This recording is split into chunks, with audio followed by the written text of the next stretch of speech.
हैं। अगर बात करें सर, क्रेडिट कार्ड लोन ले लेते हैं। हजारों ख्वाहिशें ऐसी कि हर ख्वाहिश पे दम निकले, बहुत निकले मेरे अरमा लेकिन फिर भी कम निकले। तो ये बिल्कुल ठीक आपके क्रेडिट कार्ड वाले उस पर ये बैठता है। तो क्रेडिट कार्ड को अगर आप समझदारी से रखेंगे तो क्रेडिट कार्ड आपके लिए वाकई फायदे का सौदा है। क्रेडिट कार्ड के फायदे बहुत हैं। अब आप फायदा देखिए, एक तो प्लास्टिक मनी है, आपको पेमेंट करने में आसानी है। दूसरा, आपको जैसे मैंने बताया फ्री का, अपने ही इस उदाहरण में बोल रहा हूं, 7 मई से लेके 14 जून तक, यानी कि 1 महीने 7 दिन का आपको फ्री का क्रेडिट, फ्री का पैसा मिल गया। फ्री का पैसा मेरा मतलब जिसपे कोई ब्याज नहीं देना, आपने उधार लिया क्रेडिट कार्ड कंपनी से, और आपको, और दूसरा, क्रेडिट कार्ड जेब में रखना एक प्रेस्टीज भी होती है। जिस व्यक्ति के पास क्रेडिट कार्ड है, इसका मतलब उसकी फाइनेंशियल स्टैंडिंग अच्छी है, वरना क्रेडिट कार्ड इशू नहीं किया जाता है बैंक द्वारा। तीसरा फायदा, आप एयरपोर्ट पे जाते हैं, आपके पास मास्टर कार्ड, वीजा कार्ड है, एयरपोर्ट में लाउंज होती है, वहां जाके आप लाउंज में आप इस्तेमाल कर सकते हैं। आपको कोई चार्जेस, ज्यादातर क्रेडिट कार्ड लाउंज में एक्सेप्टेबल होते हैं। वहां जाके आपको खाना फ्री होता है, बाकी जो सुविधाएं लाउंज में होती हैं, अखबार पढ़ी है और कोई आपने कोल्ड ड्रिंक पीनी है वगैरह, वो सब आपके लिए फ्री होता है। इंटरनेशनली आप ट्रैवल करते हैं, आपके लिए एयरपोर्ट पे कई सुविधाएं क्रेडिट कार्ड होल्डर्स के लिए अलग अलग बैंक समय समय पर निकालते रहते हैं। इसके अलावा क्रेडिट कार्ड होल्डर्स के लिए, जैसे उदाहरण के तौर पर एप्पल है, वो कुछ क्रेडिट कार्ड्स पे अगर आप इस्तेमाल करें, या जैसे टाटा की स्टोर है, क्रोमा है, वहां आप इस्तेमाल करें, कुछ क्रेडिट कार्ड्स पे आपको डिस्काउंट्स मिलते हैं। तो क्रेडिट कार्ड को अगर आप समझदारी से रखेंगे तो क्रेडिट कार्ड आपके लिए वाकई फायदे का सौदा है, और आपको कालांतर पर अगर आपने इसका रोल ओवर किया तो आपके लिए नुकसान का सौदा है। वही मैं कह रहा हूं सर, कि क्रेडिट कार्ड को खिलौना मत समझिए, जिम्मेदारी समझिए। आप जो भी खर्च उससे कर रहे हैं वो आपकी ही जेब से जाना, कुछ बढ़ के जाना है। मैं अगर सही समझ पा रहा हूँ कि क्रेडिट कार्ड को हल्के में मत लीजिए, वजन उसका हल्का है, लेकिन असल में वो बहुत भारी है अगर आप लापरवाही से इस्तेमाल करते हैं या मौज मस्ती से इस्तेमाल करते हैं। दूसरे, उसकी जितनी भी क्रेडिट कार्ड की स्कीमें हैं जो आपके फायदे की हैं, वही आपको अपने मकर जाल में फंसाता है, और तब उसको बिजनेस मिलता है और आप उसके क्लाइंट के तौर पे उसके साथ जुड़ना चाहते हैं। यही सर सारा गेम है क्रेडिट कार्ड का। बिल्कुल। एक और फायदा है जो मैं यहाँ पर बता दूं, जो मुझसे पहले बताना रह गया, वो है कि सभी क्रेडिट कार्ड आपको रिवॉर्ड पॉइंट्स देते हैं। जैसे जैसे आप खर्च करते जाते हैं, आपको एक खर्चे के बाद, जैसे मान लीजिए हर 1,000 रुपए के खर्चे पे 1 पॉइंट, या 2,000 के खर्चे, अलग अलग कार्ड्स का अलग अलग होता है। तो वो रिवॉर्ड्स पॉइंट जब इकट्ठे होते हैं, उन रिवॉर्ड पॉइंट के अगेंस्ट आपको फ्री वाउचर्स मिलते हैं। अमेजोन के मिल गए, फ्लिपकार्ट के मिल गए, कुछ क्रेडिट कार्ड्स तो कैश भी क्रेडिट कर देते हैं। जैसे एचडीएफसी का मुझे याद है, वो कैश भी क्रेडिट कर देता है। तो क्रेडिट कार्ड, मैंने अपने जीवन में कभी, संजीव आपको बताऊं, कभी क्रेडिट कार्ड को रोल ओवर नहीं किया। मेरे पास अनेकों क्रेडिट कार्ड हैं, कभी उसको रोल ओवर नहीं किया। और आज तक मैंने अपने 36-37 साल के करियर में मैंने हमेशा क्रेडिट कार्ड का फायदा ही लिया है, क्योंकि मुझे मालूम है कि इसको रोल ओवर करने से क्या नुकसान है। जितने ये फायदे मैंने गिनवाए वो सब कुएं में चले जाएंगे अगर आपने इसको रोल ओवर कर दिया। यानी कि आपने वो 15 जून वाली डेट जो है, वो अगर आपने कूद गए, जो लास्ट डेट थी, बस वहीं से आपका ये आपको समझ लीजिए आपने घड़े में छेद कर दिया और पानी वहां से निकलना शुरू हो गया। कुल जमा सर ये है, क्रेडिट कार्ड और उसकी कंपनियों की जिम्मेदारी नहीं है। अगर उसके मकड़जाल में आप फंसते हैं तो फंसते चले जाएंगे, आप खुद जिम्मेदार हैं। आप जी। कंज्यूमर हैं, आप सोचिए आपको अपनी जेब कैसे कंट्रोल करनी है, कैसे नियमित आपको बनाए रखना अपना फाइनेंशियल स्ट्रक्चर। ठीक है सर, एक सवाल और आता है कि हमारे देश में, भारत में, जो बड़े बड़े बिजनेसमैन हैं, इंडस्ट्रियलिस्ट हैं, उद्योगपति हैं, अंबानी अडानी टाइप के, लक्ष्मी मित्तल टाइप के, इनके लिए सर लोन की जो स्कीमें हैं वो बहुत अलग हैं, और आम आदमी जो है उसके लिए स्कीमें अलग हैं। तो सर एक ही देश में ये फर्क की वजह क्या है? कुछ एक ऐसे कारण बताएंगे सर कि भारतीय है उसको सब चीज एक सी होनी चाहिए, या नहीं है तो क्यों नहीं होनी चाहिए, खासतौर से लोन यानी कि बैंक ऋण के बारे में। देखिए, ये जो आपने अंबानी अडानी वाली बात करी और ये कही है, तो इसमें क्योंकि एक राजनीतिक बहस होती है अक्सर, हम दो हमारे दो वगैरह आपने सुनी होगी, अक्सर चलती है। क्योंकि मैं राजनीति से नहीं आता हूं, मैं आपको सैद्धांतिक तौर पे समझाता हूं। देखिए, लोन जब कोई भी लेंडिंग एजेंसी देती है, चाहे वो बैंक हो या फाइनेंशियल इंस्टीट्यूशन हो, तो वो ये देखती है कि आपके पास इसको हमारे को देने के लिए सिक्योरिटी क्या है।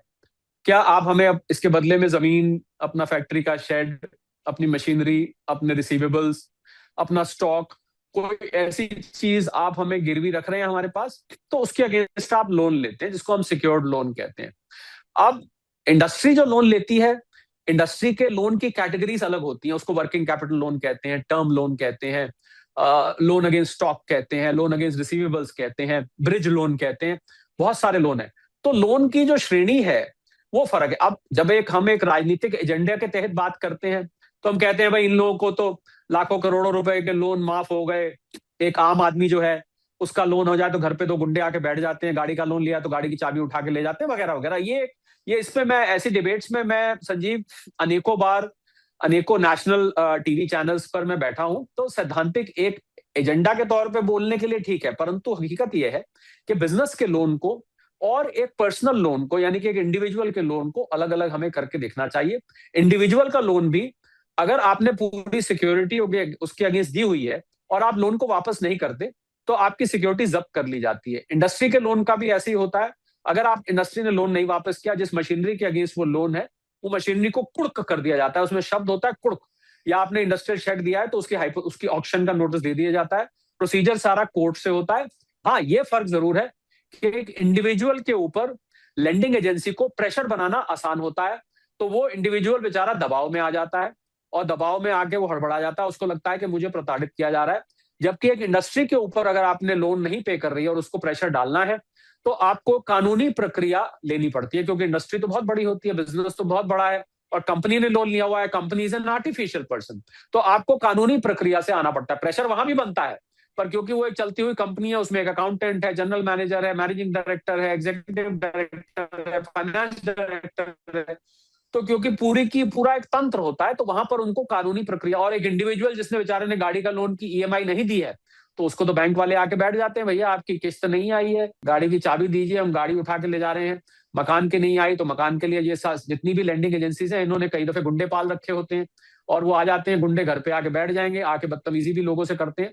तो पूरी की पूरी हमें इंग्लिश में कहावत होती है कि जानकारी की कमी की वजह से we should not paint them with the same brush, कि एक ही ब्रश से हम पूरी की पूरी प्रणाली को पेंट मार दें कि ये तो अमीरों के लिए लोन की और रूल्स हैं और एक मिडिल क्लास के लिए लोन के और रूल्स हैं।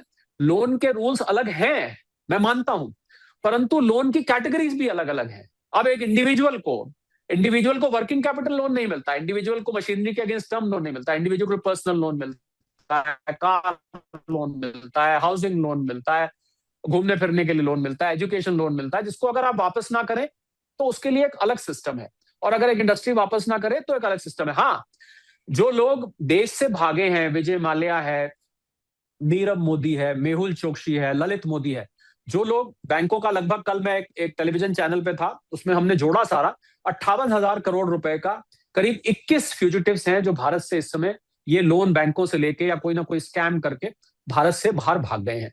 ज्यादातर इसमें यूनाइटेड किंगडम में है। यूनाइटेड किंगडम को मैं फ्यूजिटिव्स का गढ़ मानता हूं। वहां पर कानून इस प्रकार का है कि कोई वहां पर अगर क्रिमिनल जाके पनाह लेता है तो वो देश में आसानी से उसको वहां पर अपनी शरण दे देते हैं, उसको वो प्रोटेक्शन मिल जाती है। कोर्ट का प्रोसेस ऐसा है, एक्सट्रेडिशन ट्रीटी बड़ी कॉम्प्लिकेटेड है भारत और यूके की, तो वो लोग वहां जाके बैठे हैं, जिसके लिए भारत सरकार प्रयासरत है और बहुत साल से और बहुत कोर्ट से इन लोगों का रिजेक्ट हो चुका है अब यहाँ रुकना, और कोई ना कोई फिर वो लूप होल ढूंढ लेते हैं।